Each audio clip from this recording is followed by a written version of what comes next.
This is a really simple, yet critical technique for Merc speedruns.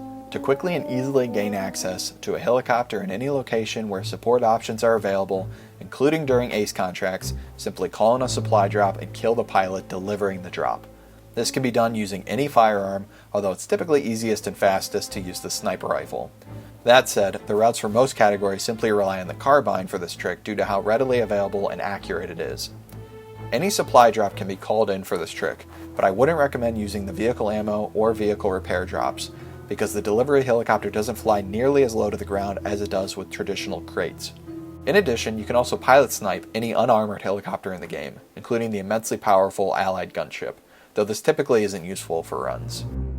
The exact timing for shooting the pilot is not super important. Just note that if you get him too early or too late, the helicopter is far more liable to crash land. I usually wait until right around the time the pilot says special delivery to open fire. Special delivery, they're shooting at me!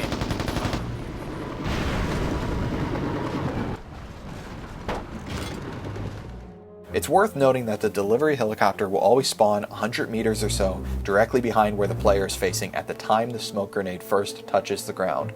This is important to keep in mind for consistent deliveries. If you call in the helicopter with a tall mountain directly behind you, the helicopter may spawn too high or actually collide with the mountain and crash. On the flip side, if you call in the helicopter with a body of water behind you, it could spawn partially in the water and actually slow down the delivery.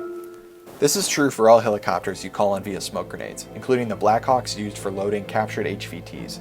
So keep that in mind if you don't want to end up with a bunch of Blackhawks crashing into mountains. Also important to note, the helicopter will always land to the left of the crate it's delivering, at least in my experience. That's important to keep in mind so that the helo doesn't collide with nearby objects after you snipe the pilot.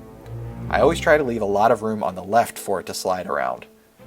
One final tip, delivery helicopters you snipe will sometimes collide with the supply crate they're carrying while landing, which can push it to the side and, in extreme instances, cause it to crash. Because of this, I usually prefer breaking open the crate right as it touches the ground so that the helicopter can land more cleanly. This is not a foolproof strategy and is mostly a personal preference kind of thing, but I think it's a good habit to get into.